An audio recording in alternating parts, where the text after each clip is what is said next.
The scent of lilies was sharp enough to sting. My hands trembled as I adjusted the collar of Ian's favorite suit. He'd worn it to his last board meeting, just 3 months ago. Now he was lying cold beneath it, and the fabric seemed too stiff, too wrong. I stood alone at the side of the casket, one hand resting on the polished wood, the other clenched tight around my cane. I'd spent the last week rehearsing what to say to him, how to say goodbye, but nothing came, just the echo of silence. And then laughter, light, sharp, too bright for a room filled with mourning. I turned slightly, just enough to glimpse the alcove near the back of the funeral home, half hidden behind the flower arrangements. Livia's voice, unmistakable. "I swear, I thought this day would never come," she said, her voice laced with mock exhaustion. "All those casseroles, all that pity. At least now I finally get what I deserve, freedom from that old woman and this mess." A friend chuckled. Another murmured something I couldn't hear. I stood there, not breathing. I didn't move. I didn't blink. My daughter-in-law, my son's wife, was celebrating. Not his life, not his memory, but her freedom from me. I didn't cry. I didn't collapse. I simply turned away, because in that moment, I remembered. 3 weeks ago, when Ian could still speak, he'd gripped my hand from the hospital bed and pressed a sealed envelope into my palm. "If anything happens to me," he said, voice barely above a whisper, "open this only if she turns on you." I hadn't understood then. I do now. I walked back to my seat without a word. Livia passed me minutes later, all crocodile tears and trembling hands, as if she hadn't just danced on my grief with that smile. I folded my hands over my purse, feeling the weight of that envelope inside. Let her think she's won. Let her believe it's over. The real mourning hadn't started yet, but something else had, and I was no longer afraid to face it. I used to call her my daughter. Not in-law, not my son's wife, just Livia. She came into our lives when Ian was still in college, bright-eyed, ambitious, always knowing what to say and how to say it. She called me Mom the first Thanksgiving she spent at our house. I remember smiling so hard it hurt. When Harold died, everything blurred. 42 years together, then gone in a single morning. Ian and Livia came the same day, wrapped me in their arms like I was something fragile. Livia cooked that night chicken with rosemary. Even though she knew I didn't like the smell, I told her it was lovely anyway. I didn't want to seem ungrateful. Weeks later, Ian sat me down at their kitchen table. "Mom," he said gently, "we don't want you living alone in that big house." Livia chimed in, her hand on mine. "It doesn't make sense. We have plenty of room here, and you'd be closer to the kids." I wanted to believe her. I needed to. I sold the house Harold and I had built from scratch and handed them the $290,000 profit. They said it would go toward the mortgage, the business, college funds, an investment in all of us, Livia said, eyes shining. "This is your home now." And I believed her. For 15 years, I cleaned their kitchen, drove their kids to piano lessons, and made sure dinner was warm when they came home late. She always smiled when company was over, introduced me as Mom Calla, like I was some beloved matriarch, bought me scarves on Mother's Day, hugged me tightly when Ian wasn't looking. Now I wonder if any of it was real, or if she had been acting all along, a performance I didn't audition for, but clapped for anyway. Back at the house, I stepped into the guest room, the same room I'd slept in for years but never dared call mine. I closed the door behind me, pulled out the envelope, and placed it on the dresser. Tomorrow, I would open it. It was a Tuesday afternoon, one of those gray, forgettable days when Livia placed the folder on the table between us. Ian sat beside her, pale and thin, rubbing his temples like even breathing was a burden. "It's just to simplify things," Livia had said, her tone light but firm. "If anything happens, we want to avoid probate." Courts drag things out for years. I remember blinking at the pages. Rows of fine print swimming before my eyes. I didn't understand half of it. But I didn't ask questions. Ian had just started treatment. We were all trying to act normal, to hold it together. He squeezed my hand. "It's nothing complicated, Mom," he murmured. "Just estate planning. Standard stuff." Livia had already signed her parts. A notary sat politely across the table, flipping through the document with a pen at the ready. It all felt rehearsed. So I signed. Page after page. My name went down in ink. Livia beamed at me, told me I was being smart, responsible, loving, that I was helping ensure everyone was protected. I remember she brought me coffee afterward, sweetened just the way I like it, and said, "We're lucky to have you." But last night, after the funeral, I lay awake staring at the ceiling, replaying every word, every glance, every signature. I hadn't kept a copy. I never thought to. It had felt like a gesture of love, of trust in them, in the family we'd built.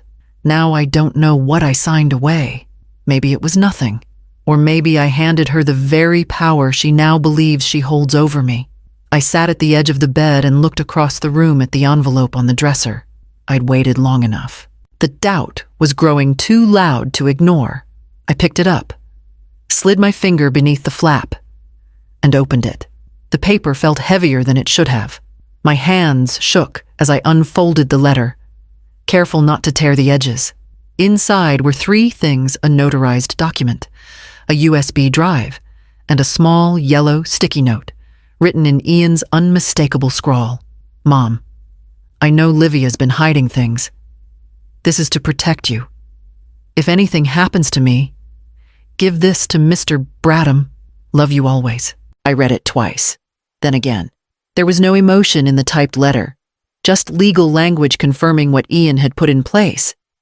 His signature, dated, sealed with a notary stamp. It mentioned trusts, revised ownerships, and a contingency for maternal protection. My name was on every page. I didn't understand all the terms, but I understood what mattered. He had done something behind Livia's back, and he had done it for me. I stared at the USB, still tucked inside the envelope. Part of me didn't want to know what it held, but I couldn't turn away now. Not after what I heard at the funeral. Not after years of believing I was part of something real. I set the letter down and walked to the kitchen, filling the kettle with water and setting it to boil. The house was still too still. No children's footsteps. No humming from Livia's phone. Just silence. For the first time in years, I wasn't afraid of it.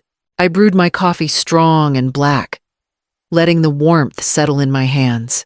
Then I sat down at the dining room table and pulled out my phone. I scrolled through old contacts until I found the one Ian insisted I save months ago. Thomas Bradham-esque. He had never told me why. Just that if anything ever gets complicated, call him. I tapped the number. It rang once. Twice. "Bradham Law," a voice answered. "My name is Calla Renshaw." I said, "Ian Renshaw's mother. He told me to contact you. If something ever went wrong." There was a pause. Then the voice softened. "Yes. Mrs. Renshaw, I've been expecting your call." The office was quiet when I walked in. Sleek floors, thick carpet, and walls lined with certificates that made everything feel final. Thomas Bradham greeted me gently and led me into the conference room, where the chairs were already arranged.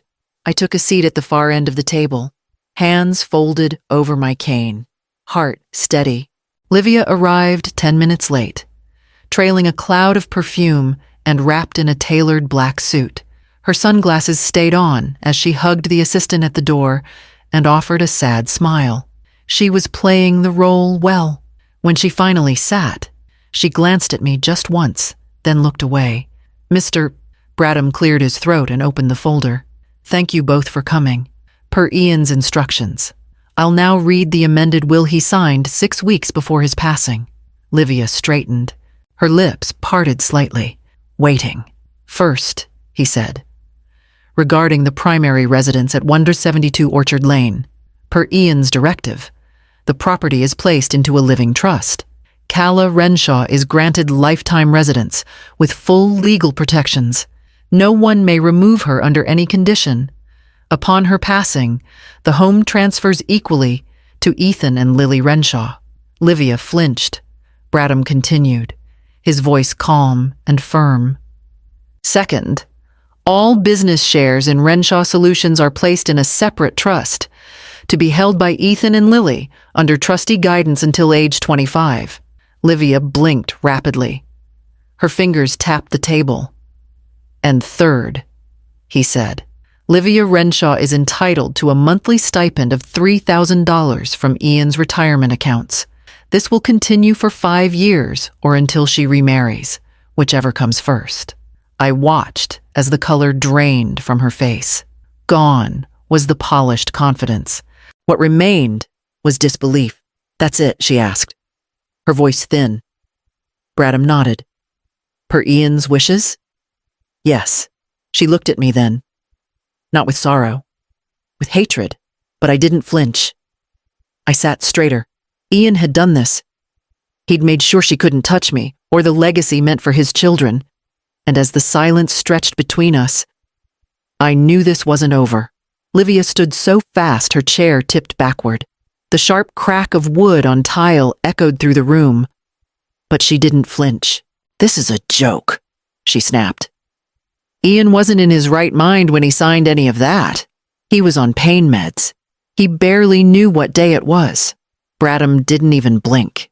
He folded his hands and spoke with the calm certainty of someone who had seen far worse. Ian came to this office alone on 3 separate occasions. He was clear, articulate, and determined. His doctor provided a written statement of mental capacity. Every document was reviewed and witnessed. There was no coercion. Livia's mouth opened, but no words came. Ian also left a digital file with video and audio recordings. He added. He explained his reasons in detail. I watched her stumble backward a step, like the words had struck her physically. You're all liars, she hissed. He would never do this to me. We built this life together. I was his wife. Bradham remained composed, and he honored you with a stipend. That was his choice. Everything else was also his choice. Her eyes darted toward me. I saw the change, the cracking mask, the fury that had been simmering since the reading began. She took a step closer, her voice low and venomous. You'll regret this, she said. You think you've won. You've stolen everything from me. I didn't answer. I didn't need to. The documents spoke louder than anything I could say. She grabbed her bag and stormed out, the glass door rattling behind her. The assistant looked up from her desk, but wisely said nothing. Bradham leaned back in his chair and let out a quiet sigh.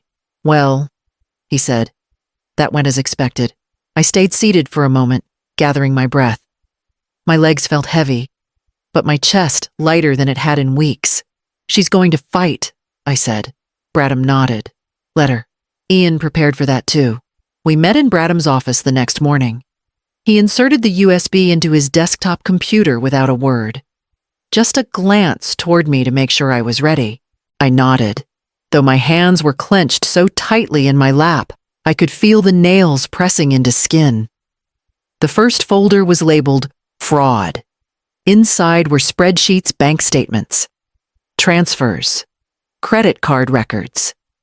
Bradham scrolled slowly, pointing out Livia's name on withdrawals from accounts that were supposed to be joint. Large sums funneled quietly into a private fund she'd never disclosed. Trips, jewelry, wire transfers to something marked RK LLC. She was moving money for months, Bradham murmured. The second folder was titled Ryan. Emails, dozens of them, stretching back almost 2 years. Livia using a personal Gmail account. Ryan Kendall. Messages discussing a new life in Sedona. Real estate listings. Pictures of a house with red stone walls and wide open skies. She'd even sent him photos of Ethan and Lily captioned the baggage. I couldn't breathe. She was planning this long before Ian got sick. I whispered. Then Bradham opened the third folder. Recordings. Ian's voice. Steady, but faint. Livia's. Sharp and careless. Once she's in the nursing home, the rest is clean up, she said in one. She's already signed the documents. She doesn't even know. I sat still. Not speaking. Not crying. Just listening to the woman I had once called daughter talk about disposing of me like an old lamp in the attic. Bradham turned off the monitor. Ian built this for a reason, he said gently. He wanted you to have proof, not just legal protection truth. I nodded slowly, eyes fixed on the blank screen. Ian hadn't just protected me with love.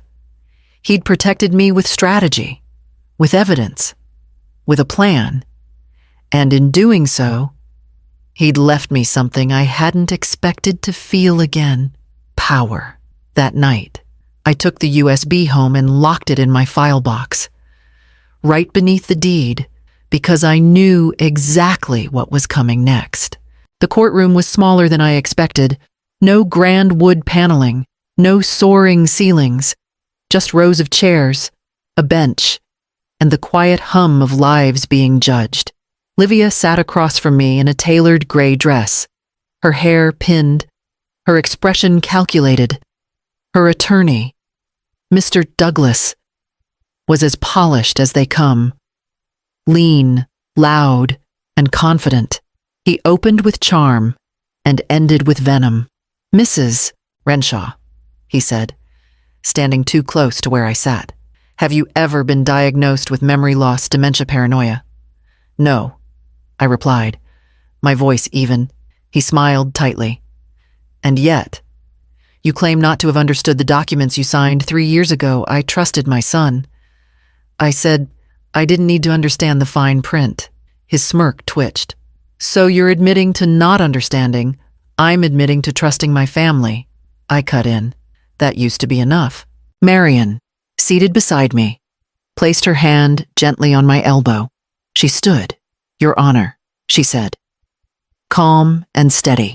We'd like to enter into evidence a recording made legally in the state of Oregon by Ian Renshaw. The judge nodded. Marion pressed a button, and the courtroom filled with Livia's voice. Once she's in a home, it's Arizona. Here we come. I'm not wasting another year babysitting the old woman. Silence. Then a soft gasp from the back row. I turned slightly. Ethan, his face pale, his eyes wide, staring at the screen like he'd just heard a language he didn't recognize. I wanted to gather him in my arms and shield him, but I didn't move. This was something he needed to see. Livia's attorney stammered an objection. The judge waved it off. The court will take this under advisement. The room shifted. Everything had changed. When we left the courthouse that day, Marion whispered, they saw her, and I knew exactly who she meant. Ethan didn't speak to his mother. He didn't look at her. He just walked quietly beside me, our steps in sync as we crossed the parking lot. The ruling came down 2 weeks later. The will stood. Every motion Livia filed was denied. She packed in silence. No speeches. No scenes. Just boxes and slamming drawers and a moving van that came early in the morning. I didn't watch her go, and she didn't say goodbye. She left for Arizona alone. Ethan and Lily stayed. The house didn't feel like a battleground anymore. It felt like something waiting to be made new. We started small. I donated the expensive furniture Livia had obsessed over, the glass coffee table that nobody ever touched, the cold gray armchairs that looked like they belonged in a magazine. Not a home. We replaced them with soft things, warm things. A second-hand couch that the kids could sprawl on without being scolded. A rug that didn't match, but made us laugh anyway. I moved into the master bedroom. Ethan offered to help paint the walls. Lily picked the color cream with soft green trim. The photos came down. New ones went up. Not to erase Ian, but to make space for who we were now, The kids changed too. Slowly, like flowers opening after a storm. Ethan still had questions. Some I answered, some I didn't. But we talked over dinner, on walks, in the quiet moments when the house settled around us. Lily started leaving her door open again at night. She fell asleep on the couch once, head in my lap, like she used to when she was little. I didn't move until morning. I picked up painting. Nothing grand, just watercolors in the sunroom. Flowers, skies, familiar hills. My hands moved slower these days, but they still remembered color. Walter from the garden club stopped by on Saturdays. He brought basil starts and stories about his late wife. We drank coffee on the porch, no expectations, no pressure. Just comfort, just kindness. Sometimes, the house feels almost too quiet. But then I hear Lily laugh from the kitchen. Or Ethan tap his pencil against the table while doing homework. And I remember, this is what peace feels like. And just last week, something unexpected arrived in the mail. We visited Ian's grave on a Sunday, just as the trees were beginning to turn. The kids picked wildflowers from the edge of the yard, bright yellows and soft blues, and tied them together with twine. I packed a thermos of coffee and a blanket, and we drove out in quiet. The cemetery was quiet too still, but not sad. We spread the blanket on the grass beside his stone, and Ethan read the inscription aloud. Lily added her flowers gently, then sat beside me. Tucking her knees under her chin, we told stories, silly ones. Ian falling off a ladder while trying to hang Christmas lights. The time he burned pancakes so badly the fire alarm went off during Lily's sleepover. The way he used to make up bedtime songs with Ethan's name in them. We laughed softly, like we were letting joy back in. Little by little, Ethan leaned his shoulder against mine. "You saved us, Grandma," he said. I looked at him taller now, broader, still carrying more sadness than a child should, but stronger, braver. "No," I said. Ian did. After they walked ahead to the car, I stayed back, just for a moment. I pulled out my wallet and opened the worn flap where I kept the photo. Ian at 28, holding baby Lily, his eyes full of hope. I touched his face gently, as if he could feel it. "She thought she deserved everything," I whispered. "But you knew who really did." I smiled, not the kind you force to make others feel better, the kind that lives somewhere in the bones. Because what Livia had tried to take, Ian had already given back. Not just a house, not just protection, but a family, a future. And as I walked to the car, I could hear Lily humming, Ethan waving from the front seat. And I thought, not for the first time, that maybe the best kind of revenge isn't legal or loud. Maybe it's this, a life she never imagined I'd have, one with light, with laughter, with freedom, and I was just getting started.